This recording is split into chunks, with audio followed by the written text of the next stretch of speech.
네, 외교안보의 종착역은 없다. 매주 월요일 외교안보 현안 들여다보는 시간입니다. 오늘도 어김없이 종착 토크 이어가도록 하겠습니다. 김종대 전 의원님 그리고 김창수 전 민주평통 사무처장님 두 분 나오셨습니다. 어서 오십시오.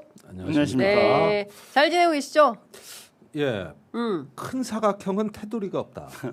큰 사각형은 테두리가 없다. 노자가 한 말이에요. 예. 테두리가 없다. 네, 노자 한비자 전문가. 조금 전에 들어봤다 했던 불경에 대해서 불경. 예. 우리 지금 불경 얘기 한 30분 하다 들어갔는데 종착역은 없다. 종착역이 없어요. 외교안보에. 이게 바로 노자 사상입니다. 노자 사상이다. 예. 큰 테두리에는 큰 사각형은 테두리가 없다. 그래가지고 예. 원래 대기만성이라는 말이 도덕경에서 나온 말인데 그게 잘못 번역된 거예요. 그게 만자가 아니라 면자예요. 대기면성이에요, 그럼? 면성이에요. 그런데 이거를 왕필이 잘못 번역을 해가지고 대기만성으로 알려졌는데 그게 더 그럴 듯해 보이는데 원래는 뭐냐면은 네. 큰 그릇은 이루어짐이 없다. 그래서 성을 면한다. 그러니까 그런 것들이 없다라는 뜻이 여기서 면자는. 예. 그래가지고 큰 그릇은 네. 형체가 없다.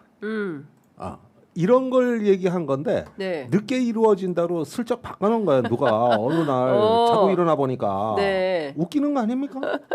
그런 그쵸. 사상이 아닌데. 예. 그래서 형체가 없다. 종착역이 없다.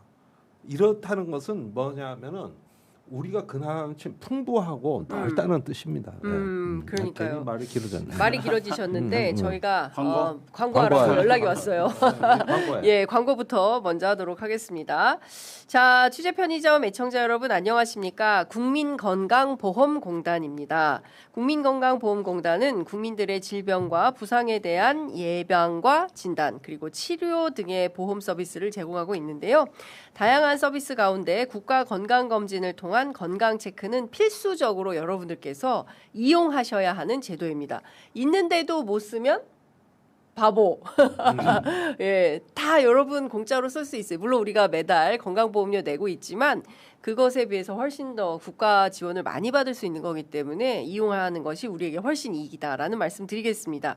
첫 번째 일반 검진이 있고요. 그리고 암 검진이 있고요. 그리고 영유아 검진 총 3가지로 구성이 되어 있습니다.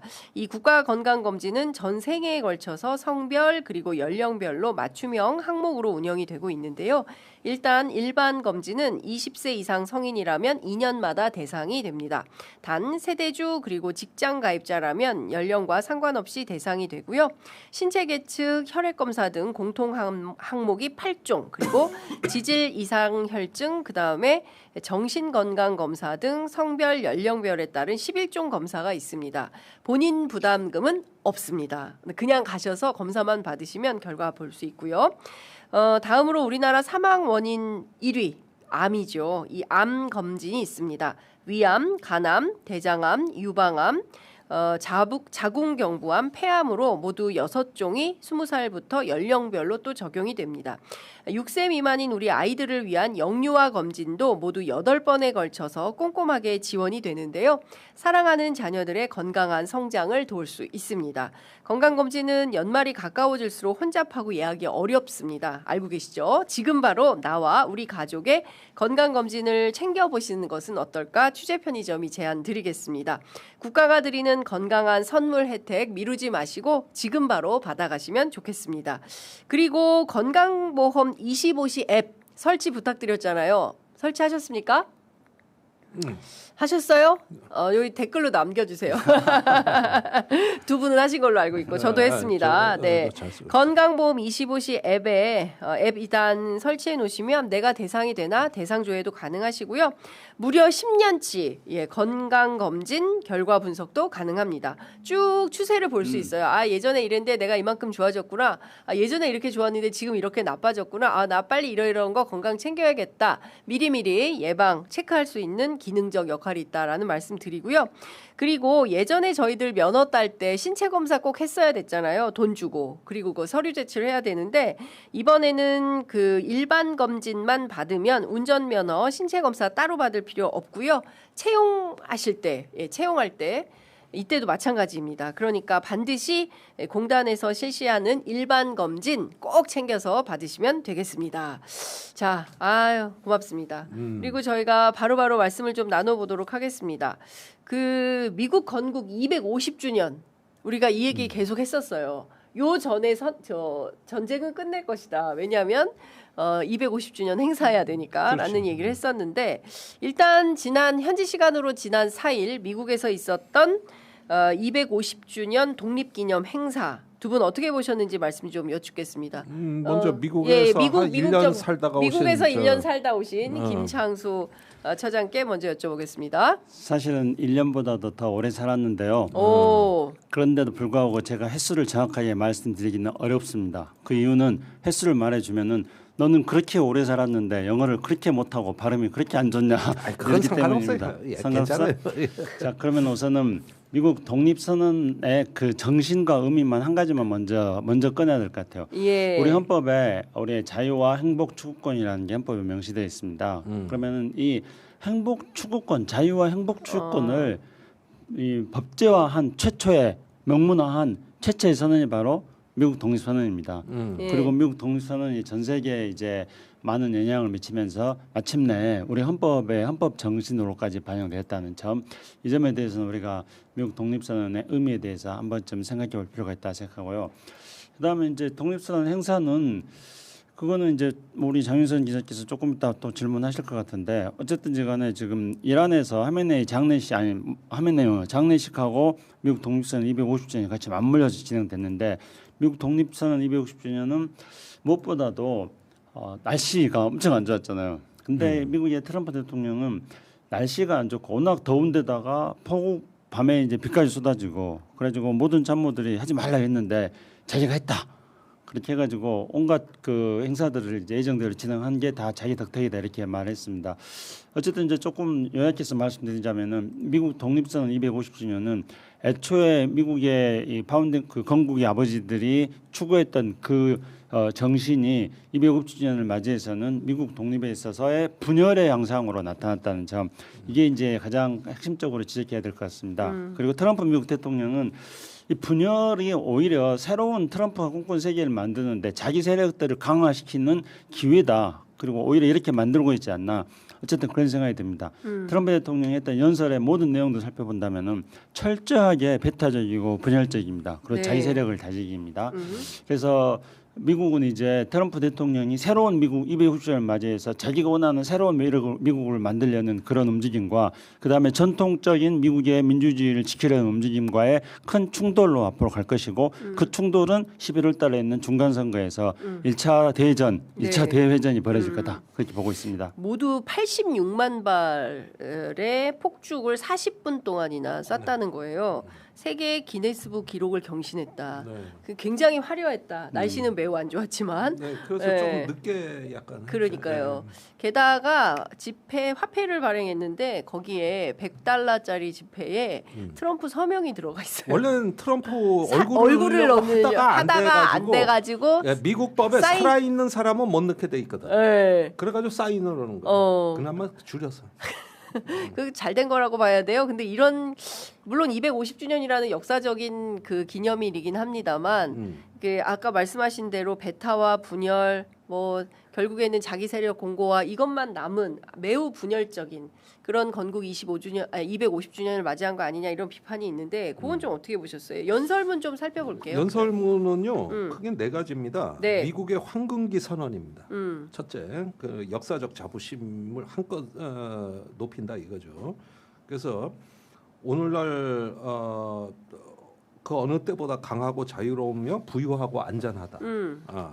이제 미국은 새로운 황금기가 시작됐다. 네. 이런 메시지죠.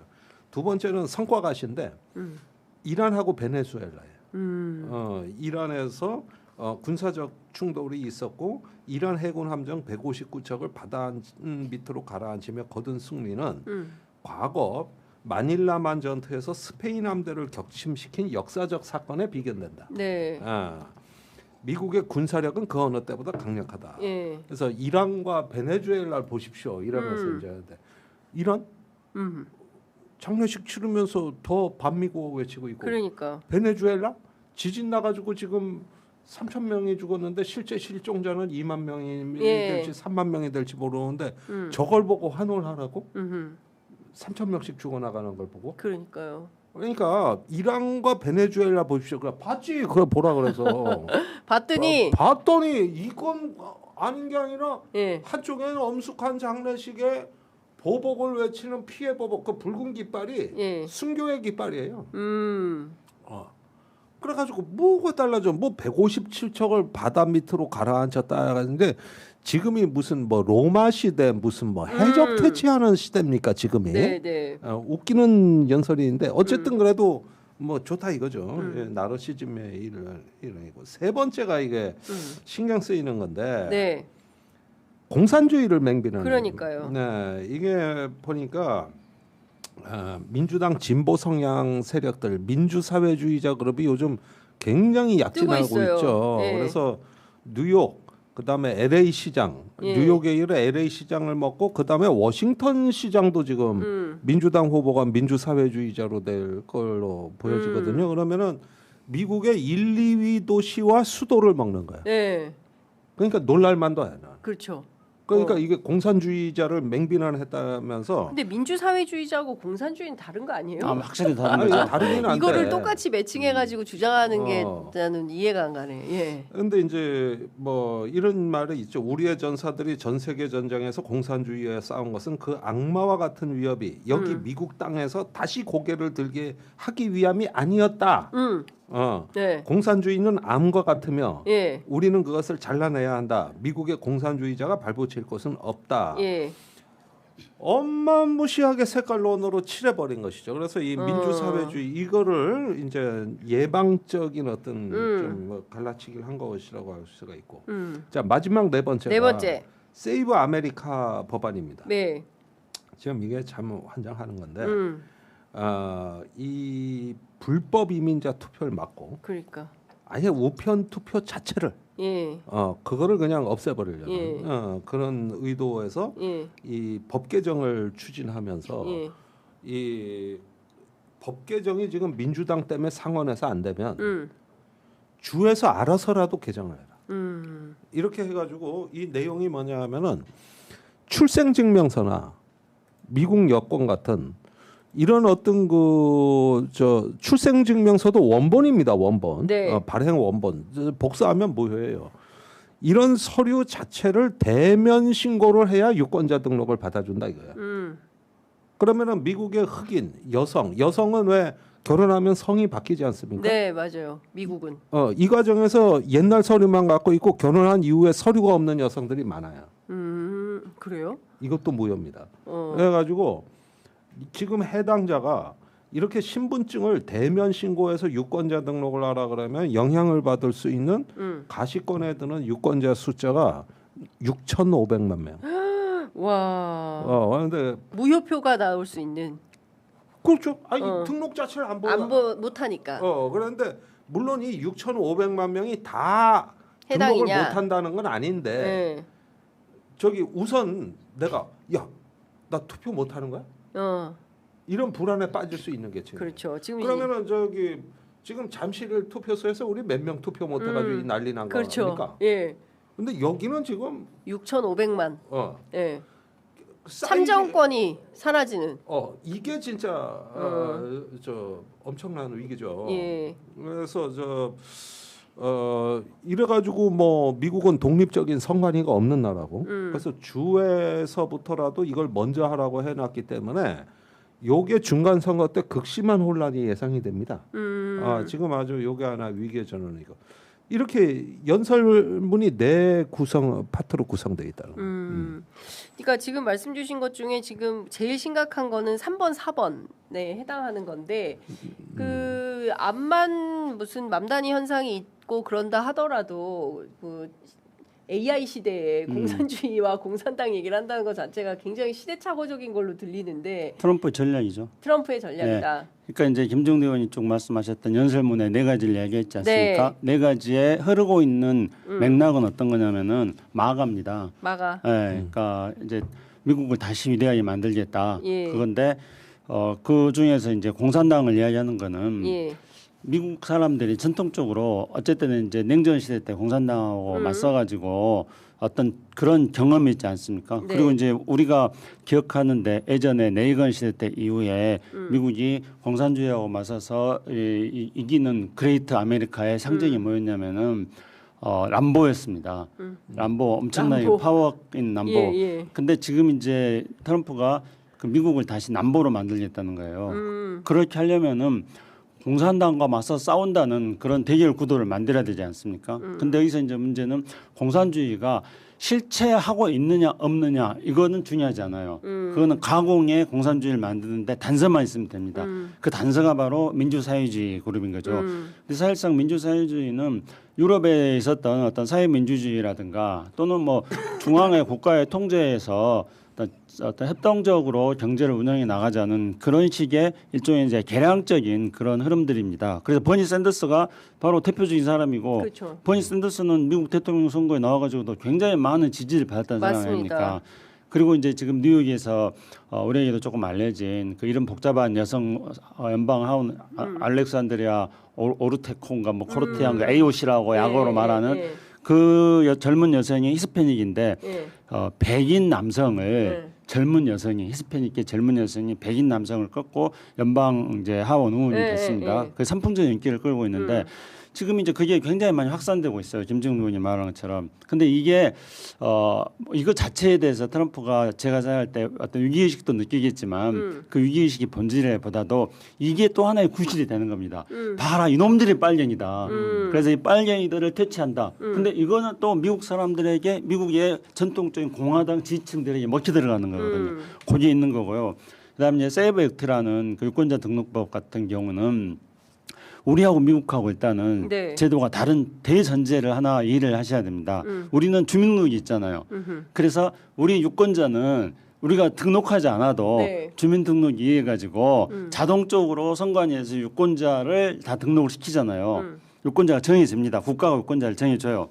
근데 미국은 아메리카 그 땅덩어리 안에 거주하고 있는 사람들이 워낙 다양하게 많이 있고 이 유권자 문제는 이제 트럼프가 계속 강조했던 불법 이민 사실은 이거는 불법 이민이라보다는 정확한 말하면 등록하지 않는 재료자인데 이 문제 이민 문제 그다음에 국경 문제 그다음에 이제 트럼프가 계속 말하는 부정선거 문제 세 가지하고 연관되어 있거든요. 그래서 미국 내에는 워낙 이제 그 유권자로 또 등록을 해야만이 그러니까 왜냐하면은 미국 시민권자가 아닌 사람도 미국 내에 많이 살고 있으니까 유권자로 등록을 해야지 투표를 할 수 있어요.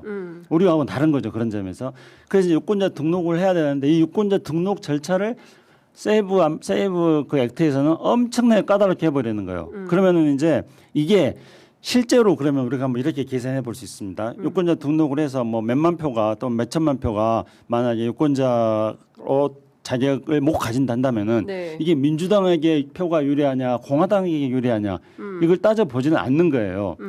이게 중요한 게 아니고 네. 트럼프 입장에서 뭐가 중요하냐면은 이 세이브 액트라는 법안을 통과시키는 논쟁 과정에서 그동안에 메이크 아메리카 그 마가를 추진했던 세력들이 외쳤던 정치적인 주장들 그러니까 이민 문제, 국경 문제 그리고 선거 관리 문제 네. 이 세 가지의 이른바 마가 세력들의 아젠다가 정치적 이슈화 되어버리는 거예요. 네. 그렇게 함으로써 마가 세력들을 정치적으로 결집시킬 수 있는 거죠. 이걸 가지고 선거를 하겠다는 거예요. 중간선거를. 그렇기 때문에 철저하게 트럼프의 이 메이크 아메리카 그 마가 전략을 수행해 나가고 그렇게 하기 위해서 미국을 트럼프 중심의 세력으로 막 바꾸고 그들의 정치적 어떤 이슈들을 쟁점화시켜서 그들의 세력을 결집시켜서 중간선거에 돌파해 나가겠다. 이게 아니, 트럼프 전략인 그러니까 겁니다. 트럼프의 전략은 뭐 너무나 잘 알려진 내용인데 이제 중요한 것은 그런 트럼프 전략이 먹혀들지 않고 있고 오히려 반대 현상이 이제 그 민주사회주의자들의 돌풍으로 이제 나타나고 있는 거 아닌가라는 거죠. 근데 사실은 그동안 뭐 저희 취재 편의점에서도 뭐 수차례 다루긴 했었습니다만 결국에는 민생 문제가 매우 심각한 이슈인 거죠. 그러니까 당장 뭐 오늘 나온 것만 보더라도 그 뉴욕의 낮 기온이 38도인데 이제 맘 단위가 화씨 78도로 맞춰라. 그러니까 우리로 하면은 25.6도, 25도 정도는 맞춰야 된다. 그러니까 덥잖아요, 사람들이. 그러니까 이걸 가지고 이게 바로 공산주의 작동 방식이다라고 이제 릭 스콧이 얘기를 하고 그다음에 린지 그레이엄 같은 경우에도 민주 사회주의자가 당신의 에어컨을 노리고 있다. 이제 이런 얘기를 하는 거예요. 마치 이제 그도 그렇죠. 그러니까 우리 무슨 지난 그 지방선거 때 장동혁 대표가 강남역에 나가가지고 커피 한 잔의 자유 수박 먹는 거가 왜 커피 마시라 마라 이런 것까지 그렇죠. 왜 대통령이 간섭하냐 막 이런 주장을 하는데 일정 정도 그게 먹힌다는 거고 그러니까 뉴욕의 맘다니가 이렇게 하는 것은 사실은 에너지 문제도 있는 것이고 그렇지 않습니까? 뭐 공공성 뭐 이런 건데 그거 다 이제 너를 겨냥하는 거야. 뭐 이런 방식의 다시 또 우리가 메카시 시대로 돌아가야 되는 거 아닌가? 1950년대 논쟁을 해야 되나? 뭐 지금 그런 상황으로 보여요. 아니 네. 뭐 이미 그 대립은 시작이 된 게. 근데 저도 미국에 가서 회의를 여름에 가서 해보면 굉장히 놀라는 게 미국 사람들은 에어컨을 무지 세게 틀어요. 그게 오한이 필리핀도 막 그래. 들어가지고 네, 오한. 회의를 추워. 못 하겠는 거야. 네. 근데 나는 자꾸 복도 나갔다가 들어오거든요. 네, 너무 추우니까. 너무 추우니까. 네. 근데 거기는 여성들도 잘 견뎌요. 에어컨을 그렇게 세게 틀어라. 유럽은 또 에어컨을 잘 안 튼다면서요. 유럽은 그런 게 없어요. 예. 그래가지고 이 나라 사람도 왜 이렇게 덩치가 크니까 더 더운가. 에어컨을 우리보다 엄청 세게 틀어요. 그래가지고 이런 걸 좀 기준이 있으면 좋겠다는 생각을 제가 한 적이 많아요. 실제 겪어보니까 그래. 나같이 네. 체구도 작고 바짝 마른 사람들은 얼어 뒤지겠어요. 네. 미국은 기준이 없어요. 왜냐하면 인종 구성이 워낙 다양하기 다양하니까. 때문에. 그래서 일일이 맞출 수가 없어. 그래가지고 제일 세게 틀어놔. 25.6도 이런 거 안 되는 거예요? 안 돼. 맞출 수가 없어. 이번에 맘다니가 한 얘기가 좀 이례적인 얘기기는 해요. 이게 국가나 정부가 네. 뭐 에어컨 온도에 대해서는 거의 말하는 법이 없거든. 근데 이제 민주적 사회주의자답게 이거는 전력의 과부하라는 네. 공공 질서를 공공안전을 생각해야 되니까 네. 이런 정도의 권고치가 어떠냐. 근데 요게 이제 먹잇감이 돼버린 거예요. 낯설다고 해서 먹잇감이 돼버린 것이죠. 네. 그래서 이런 규칙을 오히려 만들어야 되는 나라가 이런 말을 했다고 저런다. 이래야 되니까 과거에 저는 오바마 케어가 생각나는데 오바마가 저 전국민 의료 개혁을 하려고 그러지 않았습니까? 그러니까 의료 심사위원회를 만들어야 되지 않았습니까? 예. 그러니까 그때 그 여자 부통령 후보 공화당에 그 여자가 뭐라 그랬냐면은 민주당의 오바마 대통령이 정부가 죽음 심사위원회를 만든답니다.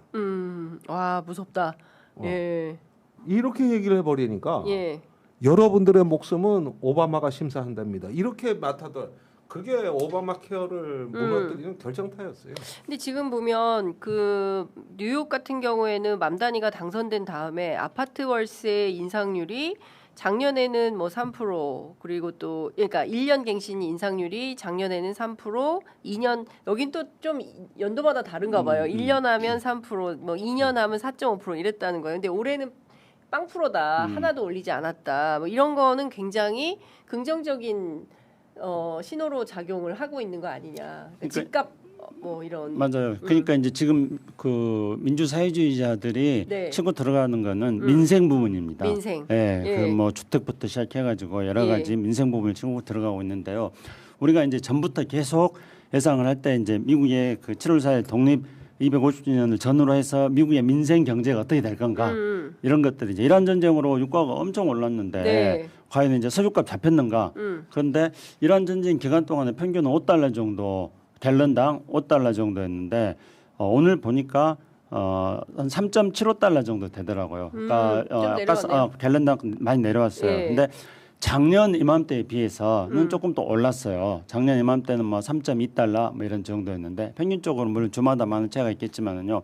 그런데 여전히 물가는 계속 또 오르고 있고요. 다른 이 유가는 조금 떨어졌습니다만 물가는 계속 오르고 있고 그 다음에 임금 상승률은 지금 올해 들어와서 계속 물가 상승에 비해서 임금 상승률이 못 올라가고 있는 거예요. 그렇기 때문에 민생 경제는 여전히 어렵습니다. 그렇기 때문에 이제 민주사회주의자들은 그 무슨 거창한 이념 예. 이런 것들을 가지고 지금 표를 얻으려고 하는 게 아니고 1차적으로는 민주당 내부에서 네. 조금 뭐 올드보이들을 겨냥해가지고 민생에 대한 혁신적인 공약을 내세워가지고 그래서 자기들이 민주당 내부에서 어떤 텃밭을 조금 확실하게 다지겠다 이렇게 하는 건데 네. 그런데 이제 당선된 사람들 있지 않습니까? 그러면은 그들의 주장이 민생을 살리기 위한 그들의 주장이 성과를 보여줘야 되잖아요. 네. 근데 만단이가 지금 성과를 보여주고 있는 거거든요. 그리고 이제 그들의 어떤 어른력은 이제 그 버니 샌더스가 있고 네. 그래서 버니 샌더스가 이제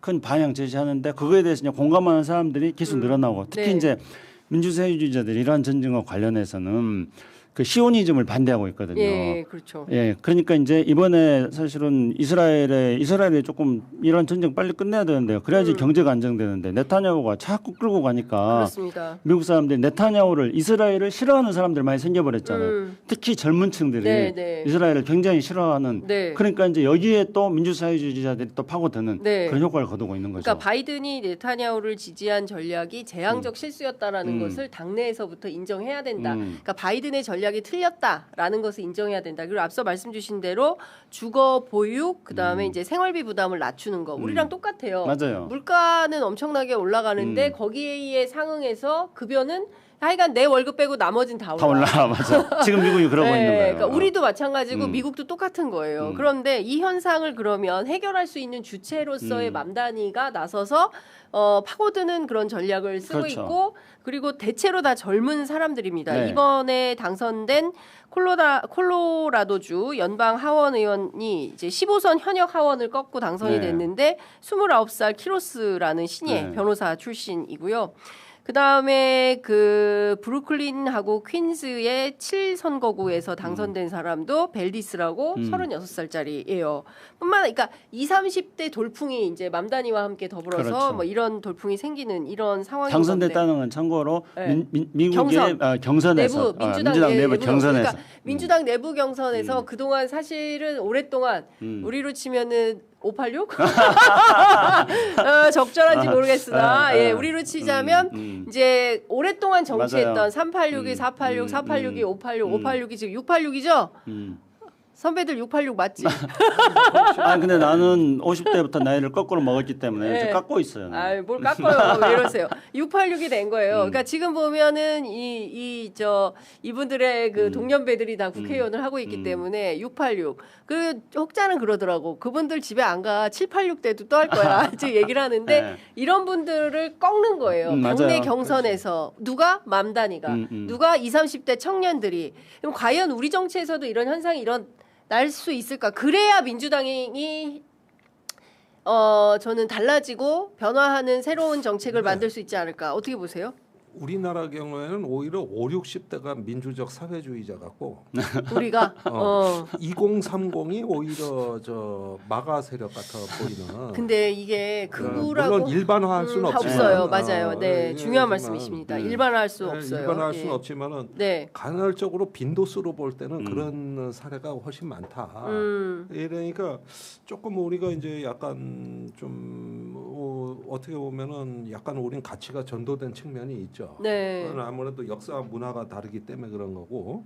그런데 미국의 민주당이 이 소위 말하는 하수도 민주주의라고 정말 생활에 그 먹는 물, 안전한 거리, 그다음에 주거 이런 부분을 챙기는 민주적 네. 사회주의자들이 예. 한 축을 이루지만은 단순한 민생이 아닙니다.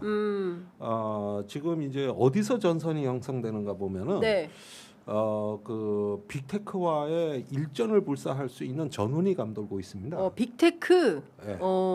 그래서 지금 민주당이 이제 최근에 형성되는 담론을 보면은 예. 일자리를 뺏는 인공지능에 대해서 어떻게 견제할 것이냐 이런 이야기들이 예. 나오는 거죠. 일자리를 뺏는 트럼프가 AI. 행정명령으로 다 없애버렸거든요. 바이든의 규제 장치를 싹 없애버려요. 그래서 여기서 아마 큰 전선이 하나 형성이 될 것 같은데 네.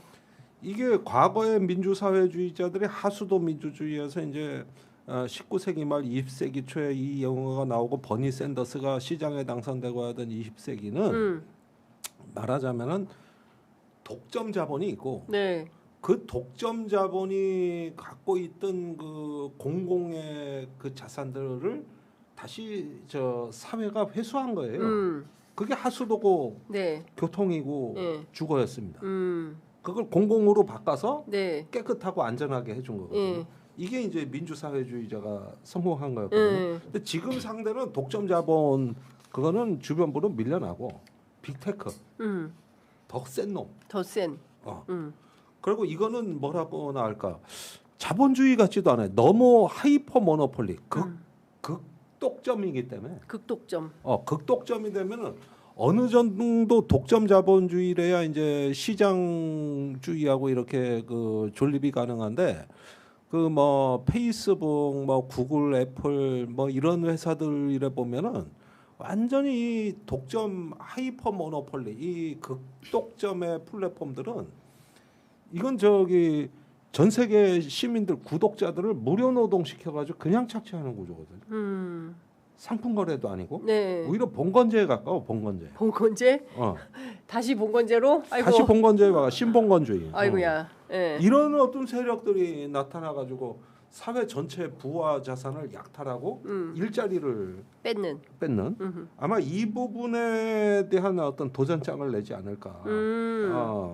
근데 이제 이거는 굉장히 그 고차원적으로 이루어지는 상황인데 예를 들어서 이제 트럼프의 귀를 잡고 있는 세력 중에 하나가 그런 빅테크 기업들 특히 이제 페이팔 그룹들이라고 보통 말하는 뭐 피터 틸이라든가 막 알렉스 카프라든가 이런 사람들이 트럼프하고 짜웅해가지고 새로운 미국을 만들어 나가겠다 지금 그렇게 하고 있는데 그것과 다르게 이제 이 현장에서는 트럼프가 계속 말했던 공산당, 공산주의, 저놈 빨갱이야 이렇게 하는 게 또 현장에서는 먹혀 들어가고 있는 거거든요. 근데 그 이유를 우리가 조금 전 이야기하다가 우리 장윤선 기자께서 말씀하셨는데 네. 그 선풍을 일으키고 있는 세력이 누구냐면은 비백인, 네, 비백인 히스패닉이라든가 뭐 인도계라든가 이런 흑인계라든가 이런 비백인이에요. 그리고 여성, 근데 젊은 여성들이에요. 네. 그 비백인 젊은 여성의 지금 선풍을 일으키고 있는 세력들은 또 학력이 조금 높아요. 네. 그러니까 이들이 이제 지금 민주사회주의자 그룹들을 선봉에 서가지고 선풍을 일으키고 있는 거거든요.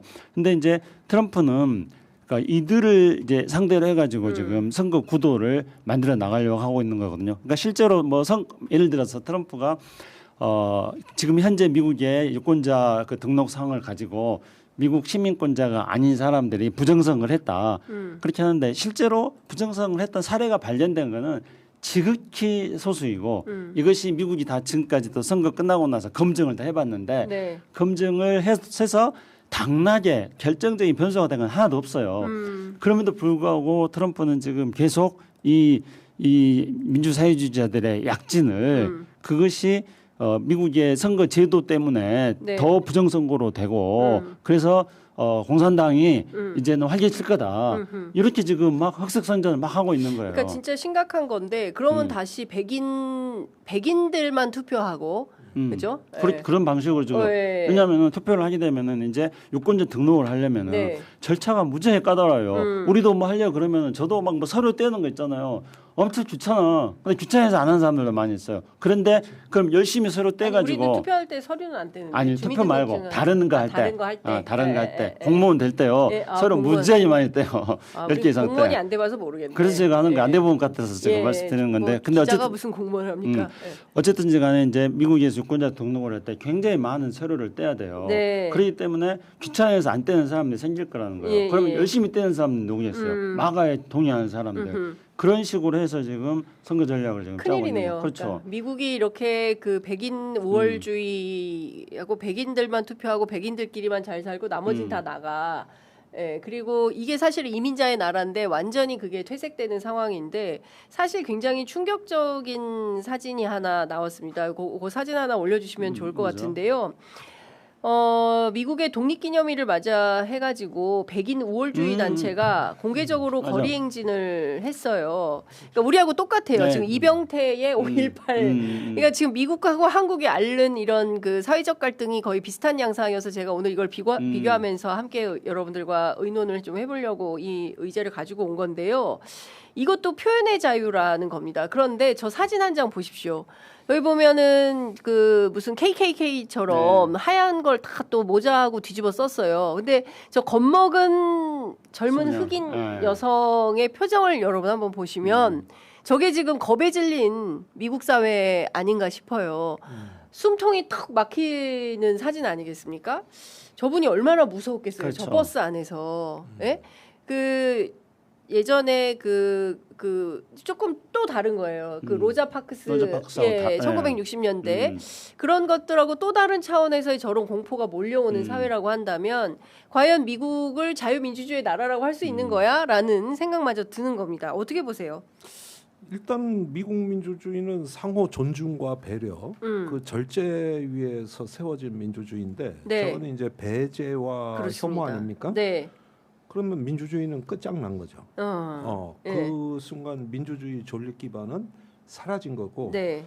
이제 내전형 국가로의 전환이라고 볼 수가 있는 것이죠. 네. 그리고 또 독립기념일에 이제 틈타서 저렇게 저 백인 우월주의 단체들이 아주 공개적인 시위 네. 내지는 표현을 했다. 이것도 또 사실 처벌은 못해요. 미국은 수정헌법이 2조가 표현의 자유이기 때문에 네, 네. 그거를 또 처벌도 할 수가 없는 상황입니다. 그래서 이게 아까 중간 선거에서 저 트럼프가 법 개정을 하고 있는 거하고 맞물려 가지고 아마 저는 중간 선거에 큰 불상사 없이 넘어가기만 해도 천만다행이다.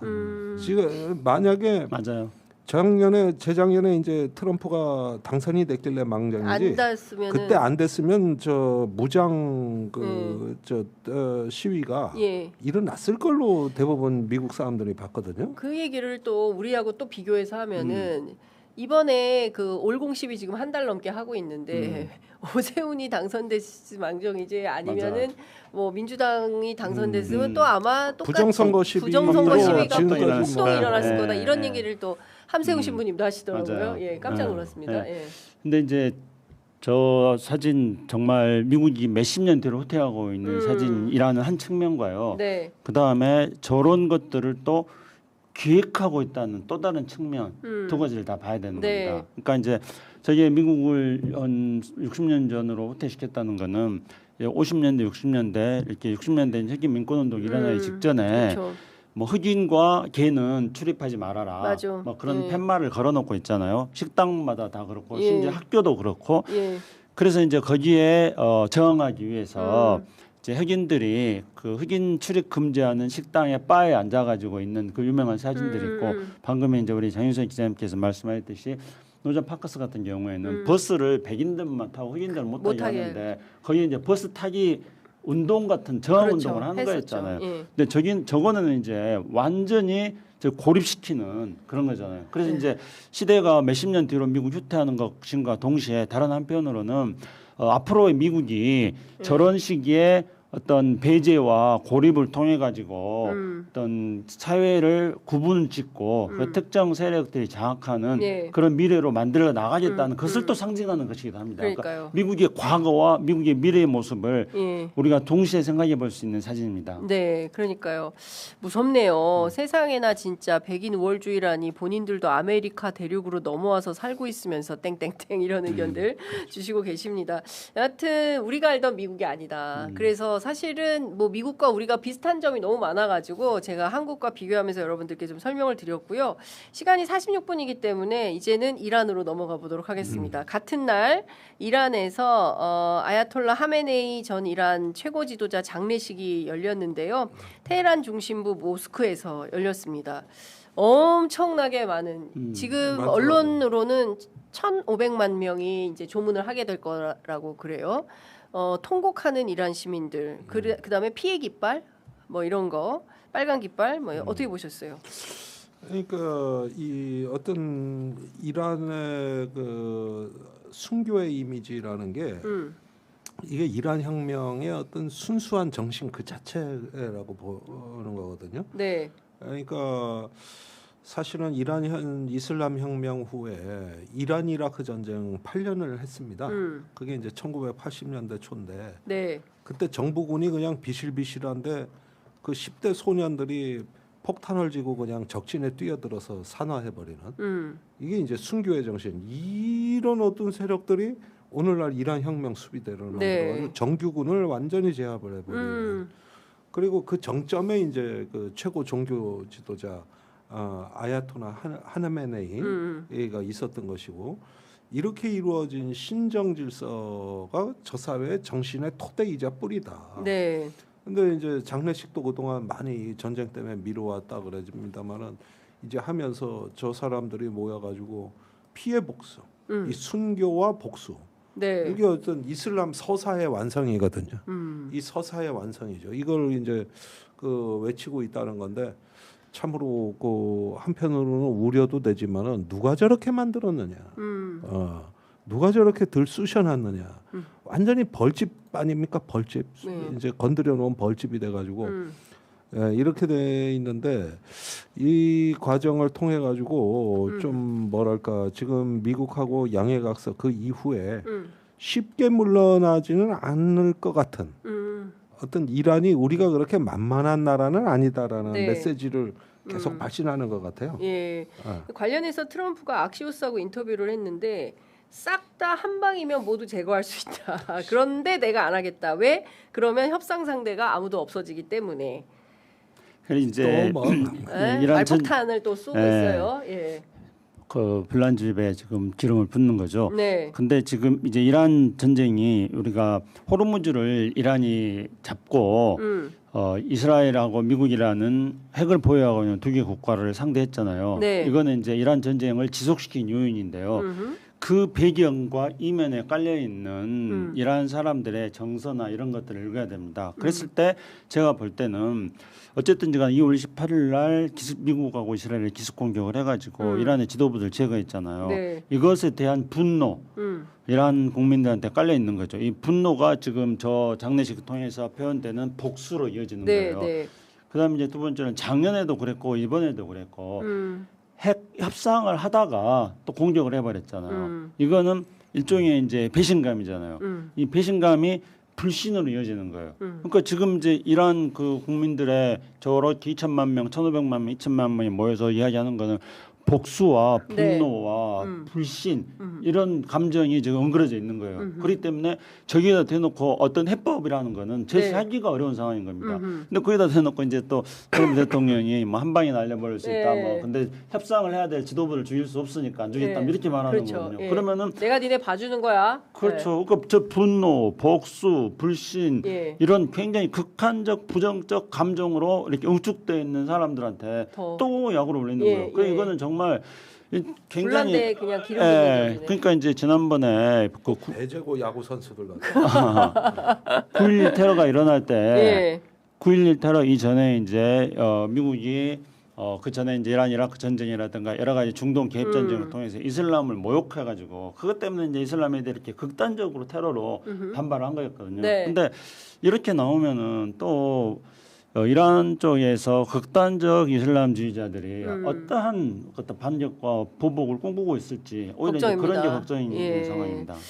자, 그런데 지금 사실은 이란만 걱정이 아니라 더 걱정이 있어요. 더 걱정이 있어요. 우크라이나는 아직 전쟁도 안 끝났어요. 근데 트럼프가 아니, 그런데 푸틴한테도 전화했더라고요. 제가 그 계속 지금 저 주말 내내 우울했던 게 우크라이나 전쟁 때문인데 이게 어떤 그 사람이 죽어나가는 방식이 가축 도축 공장 비슷해요. 지금 양상이. 그러니까 140만 명이 러시아 사상됐는데 신병이 한 달에 2만 7천 명이 징병되거든요. 2만 7천 한 달에 그런데 한 달에 우크라이나에서. 사망자가 아니 러시아에서. 러시아에서 근데 한 달에 사망자가 3만 7천이에요. 그러면 신병이 징집이 돼서 예. 훈련소를 거쳐가지고 전쟁에 투입되는 동안에 기대 수명이 2주입니다. 2주에서 열흘이에요. 그리고 지금까지 1945년 2차 대전 종전 이후로 소련과 러시아가 모든 전쟁에서 죽은 인원의 9배가 죽었어요. 그리고 작년에 비해서 전사율이 어느 정도 높아졌냐면은 1제곱킬로미터를 점령하는데 1290명이 살상됐습니다. 예. 1제곱킬로미터 점령. 걸으면은 15분도 안 걸리는 거리야. 이거 점령하는데 1290명이 살상됐다고. 이런 수치들이 엊그제 CSIS에 쫙 나왔는데 그러면 도대체 올해 들어와 가지고 특히 이란 전쟁 이후에 왜 이렇게 많이 죽느냐는 겁니다. 그 작년에 비해서 전사율이 9배 증가했거든요. 9배. 주로 러시아고 작년까지만 하더라도 우크라이나 전투원 한 명이 죽을 때 러시아 전투원이 2명 내지 3명 죽었거든요. 네. 지금 1대 8입니다. 그러면은 이런 상황에서 푸틴의 전쟁의 광기가 이런 식으로 그냥 사람을 막 갈아넣는 식의 전쟁을 멈추질 못한다는 얘기인데 그러면 그 사이에 이란 전쟁이 있고 뭔 일이 저기서 도대체 벌어지는 거냐? 여태까지 4년 5개월간 죽은 숫자보다 더 빨리 죽어나가니까 그 사이에 저기 AI가 장착된 드론이 등장한 거예요. 그 전까지는 그 FPV라고 퍼스트 퍼슨 뷰 1인칭 드론이라는 게 막 뛰어다녀가지고 딱 찾아서 무서웠죠 그것도. 네. 근데 이게 파리채 모기채였다면 지금 방식은 뭐냐 하면은 예. 대량의 독가스를 살포하는 방식으로 바뀌었다니까. 그래가지고 왕창 때려 부순 다음에 한 명 한 명을 다 찾아다녀서 죽여버리는 거예요. 이게 킬존을 형성한다는 게 그런 이 의미인데. AI 장착 드론이 그런데 전선이 있으면은 예. 그 후방 15 내지 20km까지 가서 때려 죽인단 말이에요. 그런 다음에 장거리 드론을 또 젤렌스키가 최근에 쓴 게 저기 저 500km 내지 700km 떨어져 있는 정유 시설, 에너지 파이프라인 이걸 다 때려 부수고, 네. 그 다음에 상테스부르크의 국제 회의 열리는데 거기 때려 부수고, 모스크바 때려 부수고, 네. 이렇게 전쟁 양상이 바뀌었어요. 큰일이네. 이렇게 바뀌니까 예. 지금 젤렌스키가 서방의 영웅이 되고 있어요. 저기 저 무기를 이란 중동 전쟁 때문에 제대로 안 주니까 예. 무기가 부족하니까 드론을 개량해서 예. 미국의 빅테크하고 손잡고 예. 그래가지고 최근에 혁신적인 전술을 선보이니까 예. 이 사륙 공장은 어느 정도냐면은 우리가 가장 킬링필드 이 전선에서 많이 죽어나간 걸 1차 대전으로 보거든. 예. 1차 대전이 왜 그렇게 됐냐면 기관총이 발명된 거야.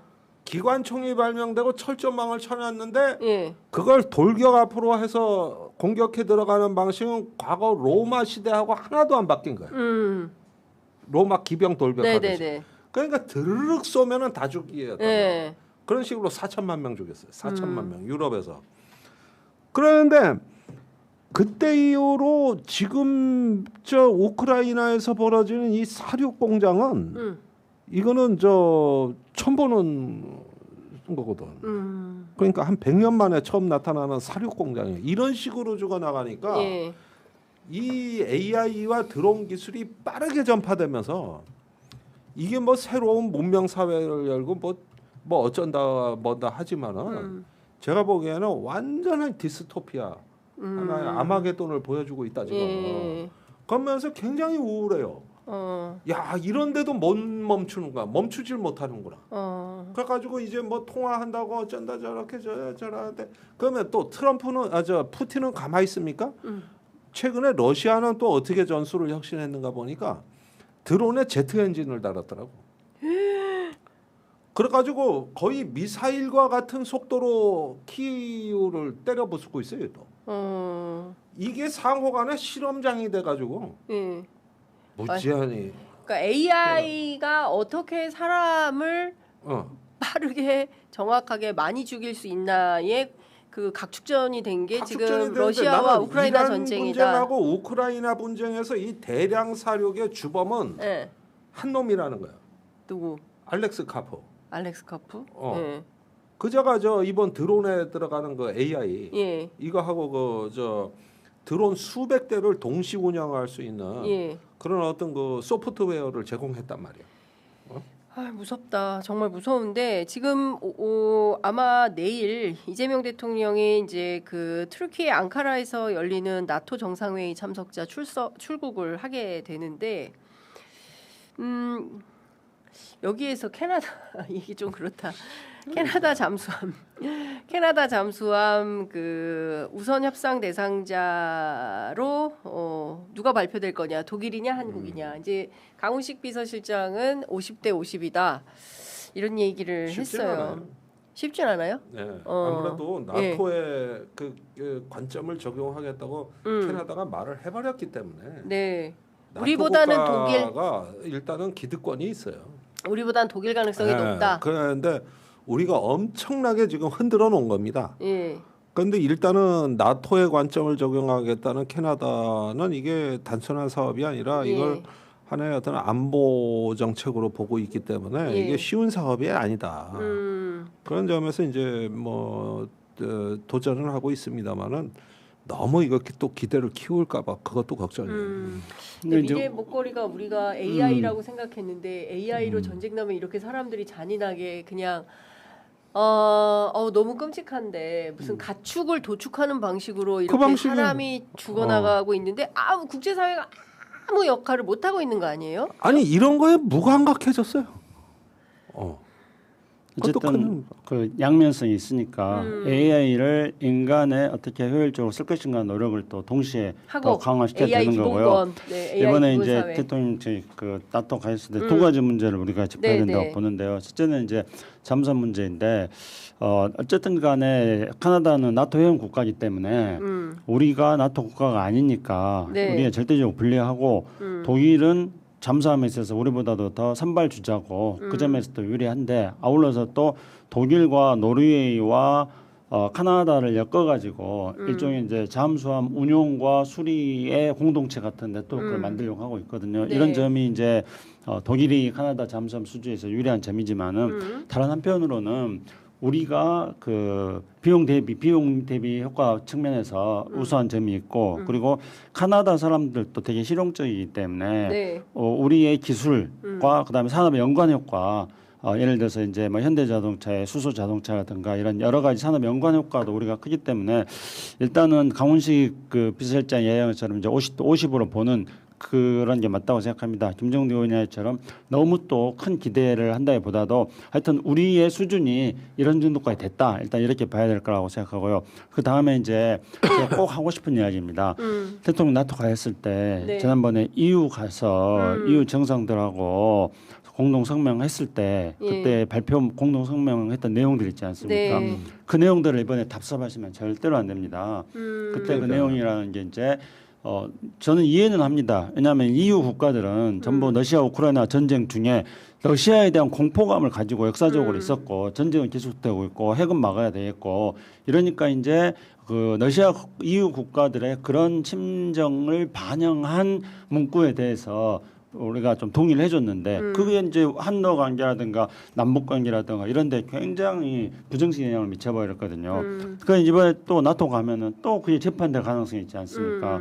그렇기 때문에 지난번에 EU 대통령 가셨을 때 했던 공동 성명의 내용들이 국내적으로 굉장히 비판적인 여론들이 많이 있었습니다. 이 점을 고려하셔가지고 이번에 나토에서 좀 대통령님의 여러 가지 어떤 그 고려를 좀 충분히 했으면 좋겠다. 그래서 생각을 대통령님께 말씀드립니다. 이번에 이제 나토 정상회의의 이제 주요한 의제가 뭐냐?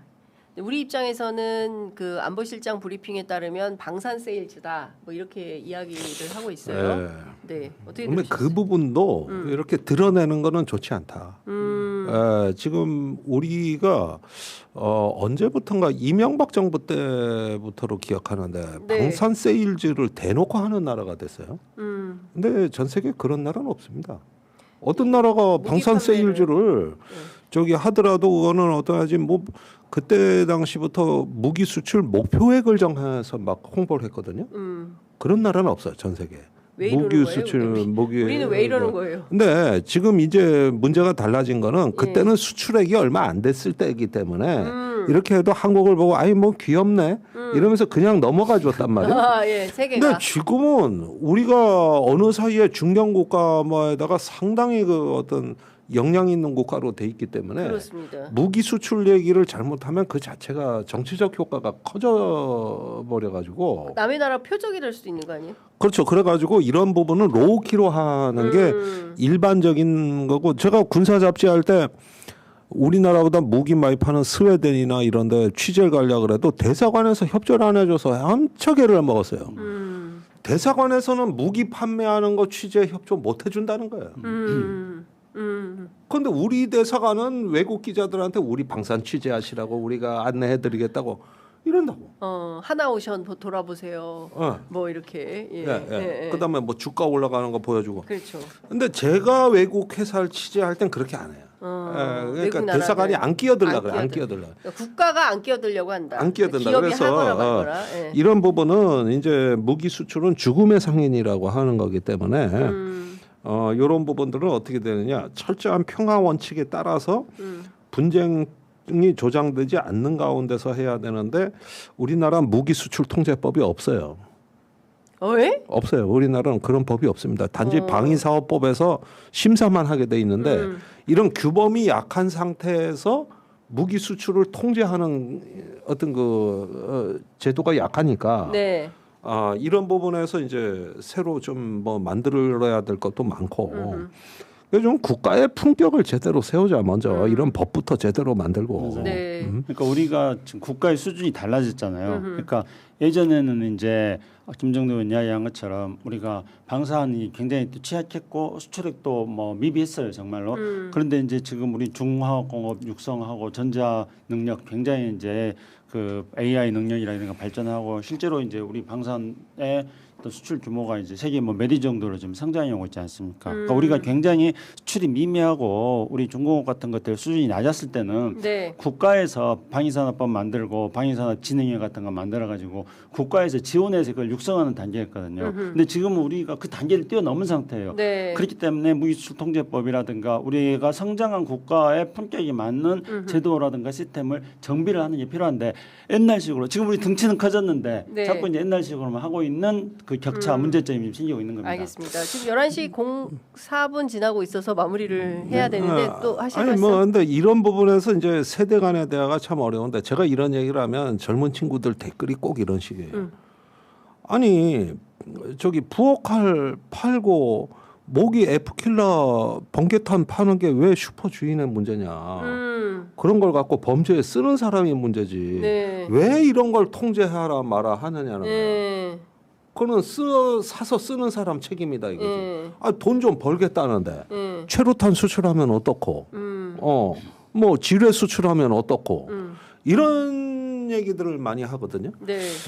그런데 이거 설명하는데 시간 오래 걸립니다. 그러니까 사실 이런 면에서 조금 좀 그동안에 우리가 미처 이런 것들 설명 안 하고 그냥 방산 세일, 방산 수출 이러니까 요거 조심해서 해야 됩니다. 오히려 이런 얘기가 그렇게 비치는 거야. 네. 네. 그러니까 웃기는 거 아닙니까 이게? 그러니까. 원래 방산이나 무기는 그렇게 파는 게 아닙니다. 예. 예. 이런 거는 다 파는 방법이 있고 로우키로 가야죠. 김종대 의원님한테 문의 주시기 바랍니다. 자, 그리고 오전 11시 05분 지나고 있는데요. 오늘 더불어민주당 그리고 또 전 국무총리였던 김민석 전 총리가 더불어민주당 당대표 선거에 출사표를 던지고 출마 선언을 공식화했습니다. 오늘 광주 5.18 매혹 전일빌딩에서 기자회견을 선언을 했는데요. 핵심 몇 가지 워딩만 좀 전해드리면 그 5.18의 성지이자 대한민국 메가체인지의 출발지가 될 이곳 광주에서 저는 제 정치적 스승인 김대중 대통령님의 말씀을 되새깁니다라고 시작을 했습니다. 정치인은 외부를 향한 투쟁 만큼 내부를 향한 투쟁에도 철저해야 한다. 당내 논쟁을 회피하지 말라라는 말씀이셨다. 무거운 책임감의 산물이다. 그리고 이재명 정부 반드시 성공해야 된다. 그래야 나라도 살고 국민도 살고 청년도 살고 미래도 살고 여도 살고 야도 산다라는 메시지를 냈고요. 그리고 그 태도가 정치의 본질이라며 언어와 품격을 강조했던 문재인, 그리고 포용적 그릇으로서 여당의 언어와 품격을 강조한 이재명은 하나다. 김대중, 노무현, 문재인, 이재명은 갈라치기와 멸칭의 대상이 될 수 없는 민주당과 민주진영의 절대 자산이고 공통의 역사다라고 이야기했습니다. 긍정의 역사를 키우고 부족함의 역사를 반면교사의 애정으로 품는 것만이 당과 당원과 후배들의 할 일이다. 완벽한 당정일치, 민생 실용 통합 노선만이 네 번째 민주정부에서 검증된 필승 노선이다라는 입장 밝혔습니다. 민주대연합론자, 당원 주권론자, 검찰개혁론자, 수구의 민주주의론자다라고 입장 얘기하고요. 대통합 플랜을 가동하겠다, 추진하겠다라는 입장도 밝혔습니다. 보안 수사권 등등에 대한 입장을 밝혀 너무 길어가지고 다 못 읽을 것 같고요. 오늘 오후에 또 네, 오늘 오후에 또 하는데 저희 편의점은 이제 아침 방송이고 내일 방송이기 때문에 종합 정리해서 또 내일 방송해 드리도록 하겠습니다. 두 분 뭐 연설 제가 읽어드린 데뭐 어떻게 평가하시겠습니까? 아니 그런데 하루에 출마 선언 2번 하는 경우는 또 처음 보네. 광주에서 한 번, 서울에서 한 번. 예전에 그런 요즘은 분 요즘은 그 트렌드예요. 네, 글쎄 그러니까 그래서 이제 광주에 가서 호남의 적통, 서울에 와서 광화문에서 주류 이미지 이렇게 배치하겠다는. 김부겸 전 총리도 그 대구 출마할 때 대구 서울에서 한 번 또 대구에서 한 번 이렇게 했었습니다. 하루에. 요새 트렌드예요. 뭐 어쨌든 좋습니다. 뭐 그렇게 하시겠다면 좋고 그런데 저기 그 전부 출마 선언할 때 보면 호남 쫓아가서 소위 말하는 어떤 적통, 의리, 뿌리 이런 용어들 쓰는데. 조금 호남을 너무 이런 식으로 자기 어떤 당 대표 할 때 무슨 적통 뿌리 하는데 적통이나 뿌리라는 얘기를 하려면은 동학농민군부터 시작해서 동학농민 호남의 어떤 근대 이성의 출현과 그 저항의 어떤 면면한 역사 속 뭐 이런 정도에서 우리가 적통이 있고 뿌리가 있는 거지. 다 민주당 국회의원 하면서 거기서 거기인데 그게 누가 호남의 적통이고 누가 호남의 뿌리고 이런 식으로 논의한다는 거 조금 낯간지럽지 않습니까? 낯간지럽다. 뭐 그 차이를 갖고 누가 적통이고 누가 서자고 이런 봉건적인 용어 좀 쓰지 말아요. 이제 좀 정치적 현대적인 용어를 좀 써봐요. 봉건적인 용어 좀 그만 써라. 어떻게 들으셨어요? 저는 그 김대중 대통령 이야기를 해가지고 갑자기 생각이 났는데요. 김대중 대통령은 IMF 국가 환란 시대에 DJP 연합을 해가지고도 겨우 대통령이 됐습니다. 그리고 문재인 대통령 탄핵하고 났는데 또 아슬아슬하게 대통령이 됐습니다. 그리고 이재명 대통령 마찬가지예요. 또 내란 이렇게 놓고 탄핵했는데 아슬아슬하게 또 4점 몇 프로 차이로 대통령이 있지 않습니까? 노무현 대통령은 이제 노무현 대통령의 개성이 있어가지고 그 국민들의 지지를 받아가지고 또 노무현 열풍이 불어가지고 대통령이 된 측면이 있고요.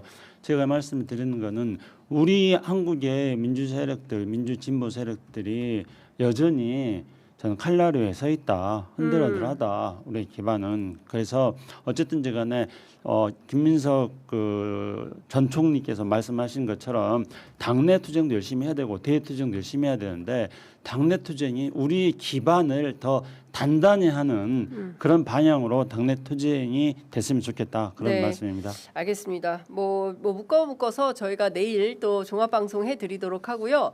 저희가 이미 예고해드린 대로 혹시 알고 계십니까? 대한민국 역사상 최초로 청와대 춘추관 안에 오픈 스튜디오가 설립이 됐습니다. 네, 두 분 노무현 정부 시절에 오픈 스튜디오 있었습니까? 없었죠. 예, 이재명 정부는 합니다.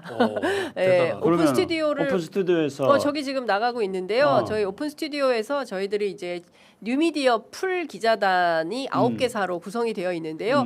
9개사 가운데 오늘은 저희가 청기백기라고 청와대 출입 기자들의 100가지 이야기. 그래서 저희가 시민언론 민들레 그리고 뉴스공장 그리고 시사인 등 기자들과 함께 프로그램을 운영합니다. 그래서 첫 번째 오늘 행사가 오늘 원래 당초 오후 1시 방송이었는데요. 그 인터뷰를 하는 정무수석 홍익표 수석의 일정 때문에 부득불 오후 4시 반으로 변경이 되었습니다. 그래서 여러분들 착오 없으시기 바라고요. 오후 4시 30분 저희가 청와대 춘추관 오픈 스튜디오에서 청기백기로 여러분들 오늘 만나 뵙기로 하고요. 저희는 장윤선의 취재 편의점도 저기서 해요? 그렇습니다. 그럼 우리도 가는 거예요? 취재 편의점은 여기 여의도 스튜디오에서 하고요. 저기는 청와대 출입 기자들하고 청와대 당국자들이 나와서 하는 취재 편의점 본캐 취재 편의점 분소 이런 것들은 저희다 못 세우나요? 분소 뭐 한번 물어보도록 출장 사무소 출장 사무소 가능한지 한번 여러분들 모시고 방송할 수 있을지 제가 오늘 출연자의 제한이 있는지 청와대 측에 문의 드려보도록 하겠습니다. 한번 다시 가보고 싶으시죠? 근무했던 예전 근무처. 뭐 근무처에 가서 근무하는 것보다도 많이 변했겠어요? 근무하는 것보다도 네. 장윤선 기자랑 같이 가서 방송하는 건 재밌을 것 같아요. 네네. 알겠습니다. 저희들이 조금 더 힘을 내서 방송을 해 보도록 제가 하겠습니다. 청와대 가이드 할 수 있어요. 네. 곳곳에 제가 평소에 다 가이드 했어요. 예. 제가 장윤선 기자 예. 저기서 경호처에서 막을 거예요. 취재 편의점 분소 만들어 가지고 예. 경호처 사람들 데리고 제가 경호처 사람들을 가이드 교육시키게. 예, 해주세요. 네. 뭐 김창수 처장님의 청와대 가이드 기다려 보도록 하겠습니다. 자, 끝으로 우리 김종대 의원님께서 한 말씀 해주세요. 구독, 좋아요, 알림 설정. 예, 그 가끔 요즘 양심 없는 사람들이 기존의 의리를 잊고 자꾸 그 구독 취소를 한다든가 아니면 시컨 잘 들어놓고 좋아요를 안 누르는 이런 비양심이 있어요. 가끔 가다가 네. 좀 이제는 네. 옛날 네. 의리를 생각해서 예.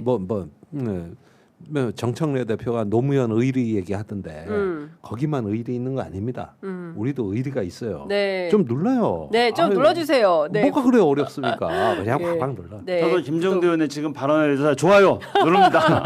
네, 품격은 보장, 품성은 본질. 예, 양우재님, 저희 취재 편의점 처음 오신 것 같은데요. 네, 선희님께서 오늘 청기백기 하는 날인가요? 네, 장 기자님 청기백기 꼭 볼게요. 아리안님께서도 연락 주셨습니다. 하댕 TV님께서 시사인이면 김은지 알바도 나옴 이렇게 하셨는데요. 네, 시사인 김은지 기자는 청와대 출입 기자가 아니고요. 김영화 기자가 청와대 출입 기자입니다. 그래서 청와대 출입 기자인 김영화 기자가 시사인 기자로 오늘 함께 하게 됩니다. 선희님께서 2번 누르면 취소됩니다. 2번 절대 안 됩니다. 제가 두 번 눌렀나 봐요. 2번 누르면 안 됩니다. 한 번만 꼭 눌러주시기 바랍니다. 네, 오늘 두 분 말씀 여기까지 듣겠습니다. 고맙습니다. 네, 감사합니다.